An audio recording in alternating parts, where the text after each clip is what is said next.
Dans cette vidéo, je vais vous présenter rapidement comment paramétrer TopoTools. L'outil de paramétrage, c'est le cœur de TopoTools. L'outil de paramétrage, c'est un peu la tour de contrôle de TopoTools. C'est ici que vous allez pouvoir définir comment vos points et vos lignes se comportent, s'affichent et interagissent avec le reste du projet. Vous appréciez le contenu? Pensez à vous abonner et à activer la cloche pour ne rien manquer des prochaines vidéos. C'est simple, rapide et ça soutient la chaîne. Découvrons tout d'abord le paramétrage des codes de points et de lignes. Vous pouvez attribuer à chaque code un alias plus court, très pratique pour le travail sur terrain. Vous pouvez aussi indiquer si des éléments créés avec ce code doivent être exclus du MNT, modèle numérique de terrain. Côté affichage, vous pouvez choisir le niveau, c'est-à-dire le calque, la couche sur lequel le point ou la ligne sera placé. Par défaut, les points et lignes suivent la symbologie du niveau.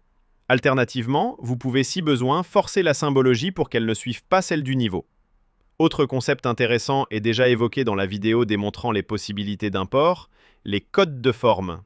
Ici, vous paramétrez les mots-clés permettant de créer des liaisons topologiques entre les points importés. Celles qui permettent de créer des lignes dès le levé de terrain, notamment avec les fichiers DTT. Chaque code de forme correspond à un type de liaison. Ligne droite, courbe, point isolé. À vous de choisir. L'outil le plus amusant de TopoTools, les FlexiPoints.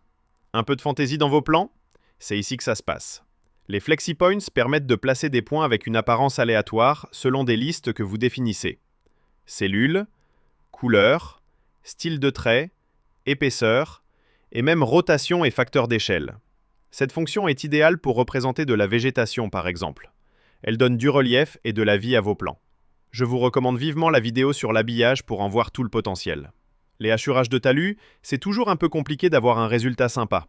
Mais pas avec TopoTools car ici, vous définissez comment seront dessinées les barbules de talus. Nombre de petits traits entre les grands, longueur des petits traits, et bien sûr, la symbologie utilisée.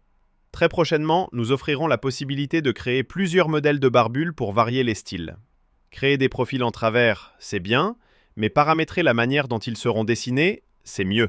Ce dernier onglet vous permet de configurer le rendu des profils en travers. Simple, efficace et toujours dans la logique TopoTools.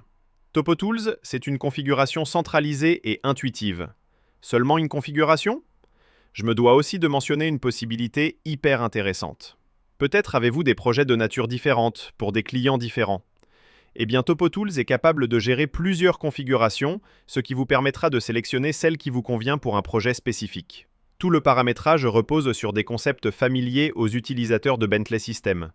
Niveau, calque, style de texte, etc. L'intégration avec Bentley est une priorité car leurs outils sont conçus intelligemment. Vraiment, croyez-moi. Et offrent une flexibilité remarquable. Autant en tirer parti. J'espère vous retrouver très vite pour la suite.